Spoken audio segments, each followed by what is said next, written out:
A bipartisan group of senators, including Chris Murphy of Connecticut and John Cornyn of Texas, are working to see if they can come up with compromise legislation, such as possibly background checks or red flag laws. Meanwhile, across the border in Canada, Prime Minister Justin Trudeau announced this.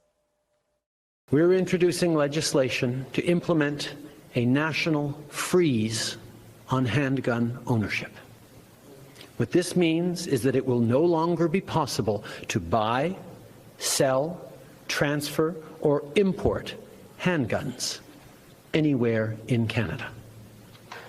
In other words, we're capping the market for handguns. Joining us now, Jonathan Metzl, professor of psychiatry at Vanderbilt University and author of Dying of Whiteness, How the Politics of Racial Resentment is Killing America's Heartland. Also, Susan Del Percio, an MSNBC political analyst. And Susan, Canada is taking steps and making moves to cap the number of handguns.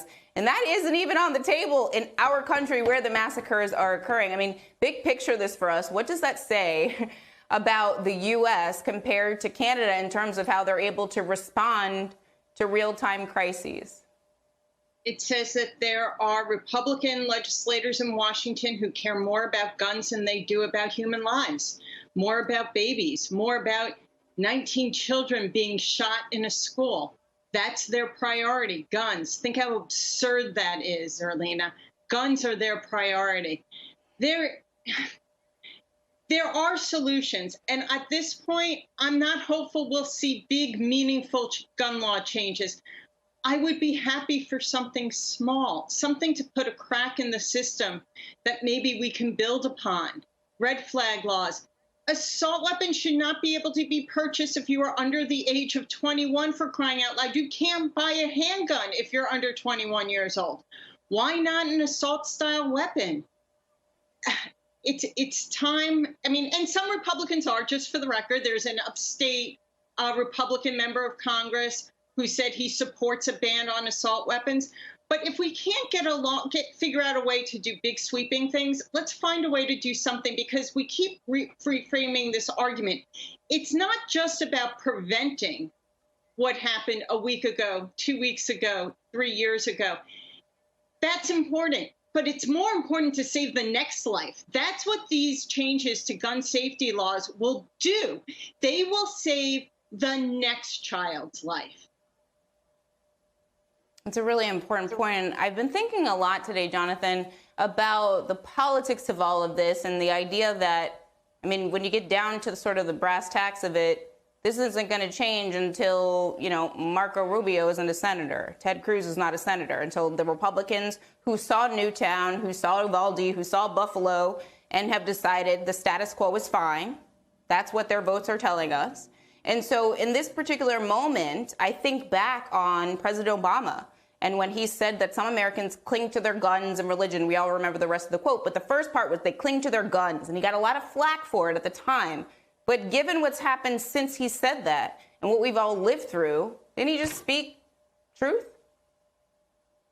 Yeah, I've been thinking about that a lot as well. I mean, President Obama was in a somewhat similar situation after Sandy Hook.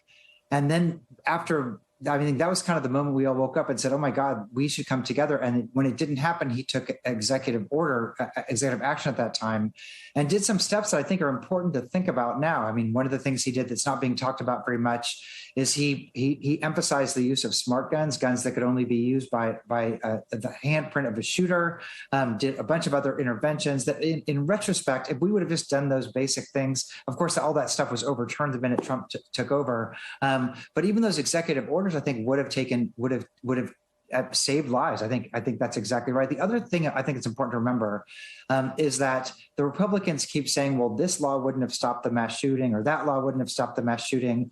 We have 45,000 gun deaths a year in this country. Maybe 44,300 of those are not mass shootings. They're partner violence, homicide, suicide.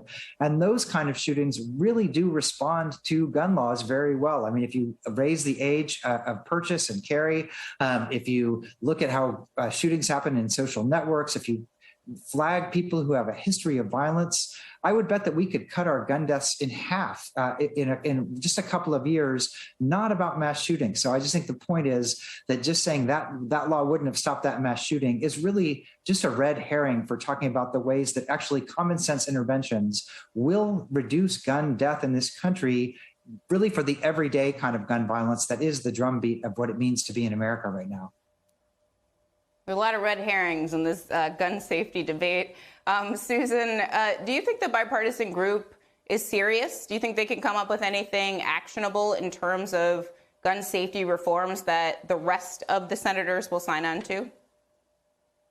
It depends what they're willing to settle for, Zerlina. Like I said, nothing big and sweeping, nothing that will really change the direction of where we're going as a country.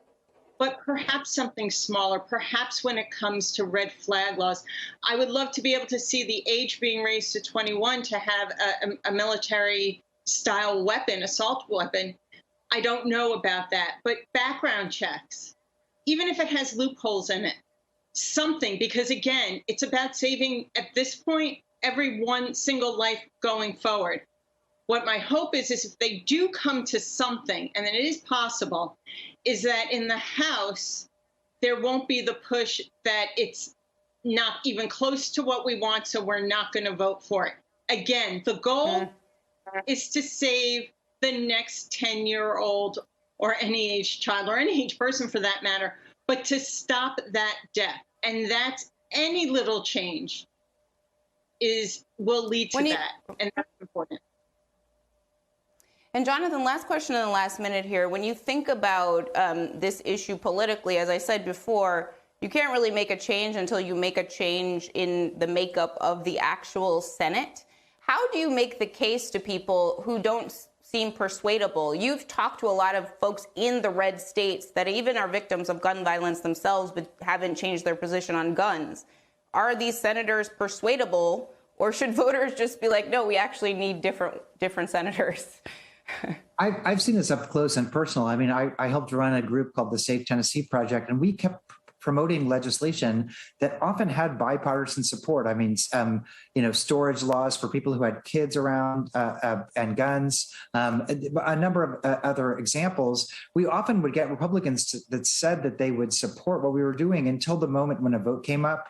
But then the NRA would come in and they would basically say, look, if you support any legislation, we're going to primary you.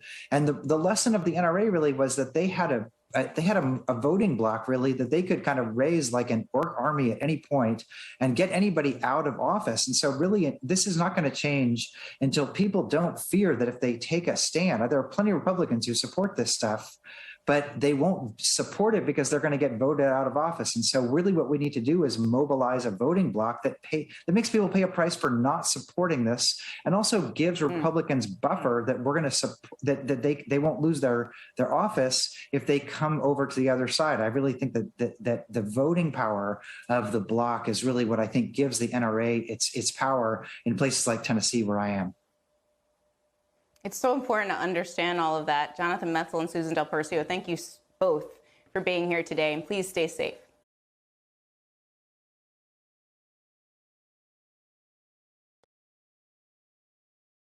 Hi, I'm Zerlina Maxwell. Thanks for checking out our channel on YouTube. You can see more from Zerlina by clicking any of the videos on this screen, and make sure you subscribe below to stay up to date on the day's biggest stories. Thanks for watching.